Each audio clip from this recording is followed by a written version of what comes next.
ಕಮಟುವಿಕೆ ಅಂದ್ರೇನು? ಎಣ್ಣೆಯಿಂದ ಅಥವಾ ಕೊಬ್ಬಿನಿಂದ ಪದಾರ್ಥಗಳು ಮಾಡಿದಂಥ ಪದಾರ್ಥಗಳು ಗಾಳಿಗೆ ತೆರೆದಿಟ್ಟ ಏನಕ್ಕವು ಗಾಳಿಯಲ್ಲಿರುವಂತಹ ಆಮ್ಲಜನಕದೊಂದಿಗೆ ವರ್ತಿಸ್ತಾವ, ಉತ್ಕರ್ಷಣ ಕ್ರಿಯೆ ಒಳಗಾಗ್ತಾವ. ಅದಕ್ಕೆ ಆ ಉತ್ಕರ್ಷಣ ಕ್ರಿಯೆ ಒಳಗಾದ್ರೆ ರುಚಿ ಮತ್ತು ವಾಸನೆ ಬದಲಾಗುತ್ತದೆ ಅಂತ ಹೇಳ್ತೀವಿ. ಹಾಗಾದ್ರೆ ಆ ಒಂದು ಕ್ರಿಯೆಯನ್ನ ಕಮಟುವಿಕೆ ಅಂತ. ಈ ಕಮಟುವಿಕೆಯನ್ನು ತಪ್ಪಿಸ್ಲಿಕ್ಕೆ ಪ್ರತಿ ಉತ್ಕರ್ಷಕಗಳನ್ನು ಸೇರಿಸ್ತಾರೋ. ಗಾಳಿ ಪ್ರವೇಶಿಸದಂತೆ ಏನು ಮಾಡಬಹುದು? ನಾವು ಸಂಗ್ರಾಹಕದಲ್ಲಿ ಸಂಗ್ರಹಿಸುವುದು, ಸಂಗ್ರಾಹಕಗಳಲ್ಲಿ ಸಂಗ್ರಹಿಸುವುದು.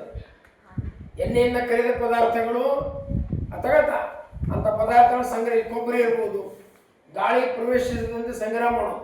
ಈ ಕಮಟುವಿಕೆಯನ್ನು ತಡೆಗಟ್ಟಕ್ಕೆ ಸಾಧ್ಯ. ಒಂದು ಉದಾಹರಣೆ ಕೊಟ್ಟಾರೆ, ಚಿಪ್ಸ್ ಉತ್ಕರ್ಷಣಗೊಳ್ಳುವುದಂತ. ಈ ಚಿಪ್ಸ್ ಪ್ಯಾಕೆಟ್ ಅದ, ಈ ಒಳಗೆ ಇರುವಂತಹ ಚಿಪ್ಸು ಗಾಳಿಯೊಂದಿಗೆ ಸಂಪರ್ಕ ಹೊಂದಿತ್ತಂದ್ರೆ ಏನಾಗೈತಿ?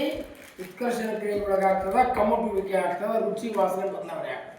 ಅದಕ್ಕೆ ಈ ಒಂದು ಪ್ಯಾಕೆಟಲ್ಲಿ ಏನು ಮಾಡ್ಯಾರಪ್ಪ? ನೈಟ್ರೋಜನ್ ಅನಿಲವನ್ನು ಸೇರಿಸಿದ. ಏನು ಮಾಡ್ಯಾರು? ಎದ್ಬೈ ಒಬ್ಬೊಬ್ಬರೇ ನೋಡಿ ನೋಡಿ. ದಿನ ತಿನ್ನೋದು ಬೇರೆ, ಇದು ಪ್ರಾಯೋಗಿಕವಾಗಿ ನೋಡೋದು ಬೇರೆ. Yes ready.